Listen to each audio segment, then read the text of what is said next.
आणि हे सगळं साजरा करत असताना आपल्या देशावर काही आक्रमण सुरू झाली आणि बदला काळ असा काही गेला की आपल्याला अशा प्रकारे आपल्या संस्कृतीचं प्रदर्शन करणं अवघड होऊन गेलं।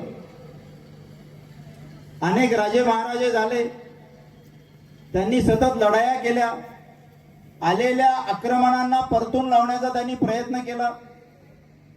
सतत संघर्षाचा कालावधी 1000 वर्ष आपण संघर्ष करत राहिलो। आपण सर्वजण स्वातंत्र्यवीर सावरकरांच्या भूमीमध्ये आहोत आणि सावरकरांनी 6 सोनेरी पानं या पुस्तकातून आपल्याला सगळ्यांना आपला इतिहास समोर ठेवलेला आहे। त्याच्यामुळे मी असं म्हणणार नाही की आपल्यावर राज्य केलं असं म्हणता येणार नाही। आपण सतत संघर्ष करत राहिलो।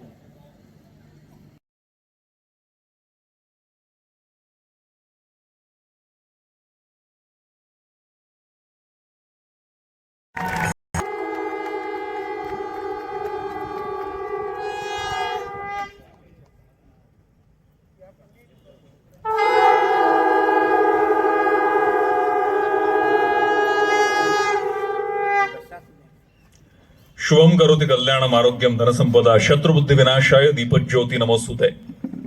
आपण 21व्या 22व्या 24व्या युगामध्ये जरी गेलो तरी संस्कृती पाळणारे आपण अजूनही दीप प्रज्वलनच करतो। दिव्याच्या ठिकाणी आपण एलईडी दिवे लावत नाही।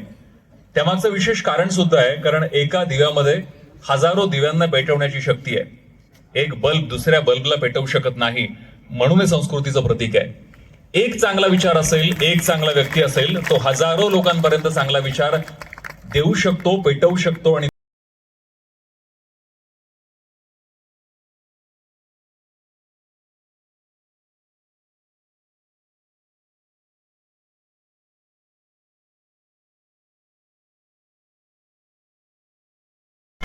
पेक्षा जास्त पेंटिंग्स त्यांनी केलेले आहेत। नाशिकमध्ये त्यांचा स्वतःचा स्टुडिओ आहे, शर्वरी लत डिझाईन स्टुडिओ या नावाने आपल्या सगळ्यांना तो माहीत आहेच। मुंबईतील प्रसिद्ध जहांगीर आर्ट गॅलरी इथे त्यांच्या सुंदर कलेची प्रदर्शन यापूर्वी भरलेली आहेत। याबरोबरच माननीय रतनजी टाटा, महाराष्ट्राचे माननीय मुख्यमंत्री देवेंद्रजी फडणवीस, उपमुख्यमंत्री माननीय एकनाथजी शिंदे, सिनेकलाकार अमिताभजी बच्चन, हेमा मालिनी, सचिन खेडेकर, सिम्बॉयसिस संस्थेच्या संचालिका डॉक्टर विद्या, तसेच प्रसिद्ध आर्किटेक्ट नरोजी, हाफिज कॉन्ट्रॅक्टर, अशा खूप सगळ्या नामवंत व्यक्तींसोबतच टाटा ग्रुपचे ग्लोबल हेडक्वार्टर जे आहे तिथेही त्यांचं पेंटिंग विराजमान आहे। जोरदार टाळ्यांनी आपण त्यांचंही अभिनंदन करायला हवं। मी सगळ्या मान्यवरांना विनंती करतो की धर्म, नैतिकता, कर्तव्य आहे तिथेच विजय आहे। आज आपल्याबरोबर श्री अनिलजी पाटील सर आहेत, पश्चिम क्षेत्र अखिल भारतीय संघटन मंत्री आहेत। ते वनवासी कल्याण आश्रम, मला वाटतं भूषणनी ऑलरेडी सांगितलं आहे त्यांच्याबद्दल। आज श्रीमती पुष्पाताई गोटखिंडीकर आहेत, नाशिक शहर राष्ट्रसेविका समिती सहबौद्धिक प्रमुख आहेत आणि सदस्य पश्चिम महाराष्ट्र प्रांत विमर्श टोळीच्या त्या आहेत सदस्या। आपल्याच नाशिकचे सुप्रसिद्ध अभिनेते आहेत चिन्मयजी उदगीरकर।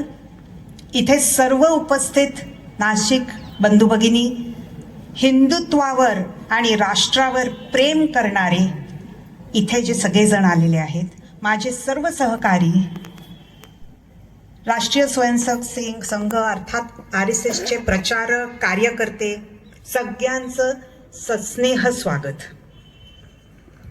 नाशिकच्या टिळक नगर आनंदवन वस्तीच्या आपल्या फ्रवशी टाऊन अकॅडमीच्या ग्राउंडवरती होणाऱ्या या हिंदू संमेलनाचं जेव्हा मला भातंबेकर सरांचा फोन आला की तुम्हाला याचं स्वागताध्यक्ष व्हायचं आहे, तेव्हा मला एवढा प्रचंड आनंद झाला सर की आज या हिंदुत्वाच्या चळवळीत माझा सहभाग पण असेल आणि माझे योगदान पण असेल। खरं तर कित्येक जणांना माहिती नसेल, बेडेकर सर सारखे इथं आहेत ज्यांनी मला अगदी लहानपणापासून बघितलंय।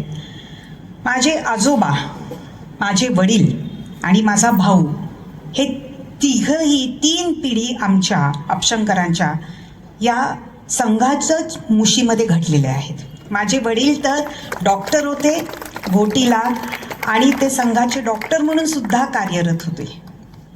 त्याच्यामुळे माझ्यासाठी या संमेलनाचं जेव्हा स्वागत करायचं आहे आणि त्याचं अध्यक्षपद भूषवायचं आहे, तेव्हा माझ्यासाठी नुसतं दुग्ध शर्करा योग नव्हता, तर माझ्यासाठी एक हा फार मोठा सन्मान होता की फूल ना फुलाची पाकळी असं माझं योगदान इथे होईल. खरे तर तसं बघितलं तर आपला हिंदू धर्म आहे हा 4,500 वर्षांपासून जास्त जुना आहे. आणि हिंदुत्व ही आपल्याच नाशिकच्या विनायक दामोदर सावरकरांनी 1923 मध्ये मांडलेली भारतीय हिंदू राष्ट्रवादाची राजकीय विचारधारा आहे. हा आपल्यासाठी केवढा मोठा सन्मान आहे की आपल्या नाशिकमध्ये हे सगळं घडलं, नाशिकच्या व्यक्तीनं हे सगळं केलं. सिंधू नदीपासून तर हिंद महासागरापर्यंत पसरलेल्या या भारतभूमीला जी व्यक्ती पितृभूमी, मातृभूमी आणि पुण्यभूमी म्हणून मानतो तो खरा हिंदू. आणि ती व्यक्ती कुठल्या देवाची पूजा करते, कशी पूजा करते याला काही महत्त्व नाही आहे. 1674 म्हणजे 350 वर्षांपूर्वी हिंदवी स्वराज्याची स्थापना आपल्याच शिवाजी महाराजांनी केली. जिजाऊंकडनं मिळालेले सर्व बाळकडू हे महाराज कधीच विसरले नाहीत. ही खरं आपल्या हिंदुत्वाची ताकद आहे. हर हर महादेव हा नारा देत प्रत्येक मावळा हा हिंदुत्वाचा प्रचार आणि प्रसार करत गेला. 1925 साली असहकार आंदोलनातली त्यातले एक मोठे नेते डॉक्टर केशव बैराम हेगडेवार यांनी दसऱ्याच्या दिवशी हिंदुत्वाची विचारधारा असलेली, शिस्तप्रिय असलेली, शारीरिक आणि बौद्धिक प्रशिक्षणावरती भर देणारी अशी ही संघटना उभी केली. त्याची स्थापना झाली आणि 1926 मध्ये सेवा, समर्पण व राष्ट्र निर्माण हे ब्रीद वाक्य असलेल्या या संघटनेला राष्ट्रीय स्वयंसेवक संघ असे नाव देण्यात आले. हिंदुत्वाची ही संकल्पना राष्ट्रीय अस्मितेशी जोडलेली असून राष्ट्रीय स्वयंसेवक संघ, विश्व हिंदू परिषद, भारतीय जनता पार्टी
मी मान्यवरांना विनंती करतो की ह्या सांस्कृतिक वार्तापत्राचं प्रकाशन आपण करावं.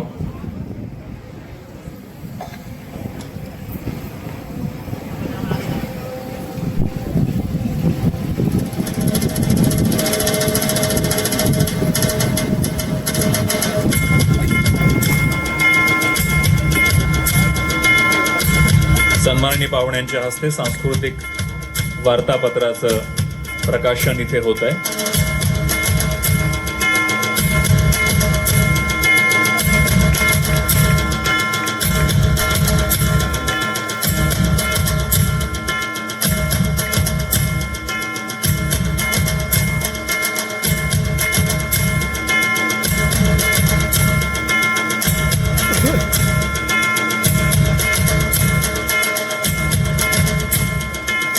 मनपूर्वक धन्यवाद. यानंतर मी विनंती करतो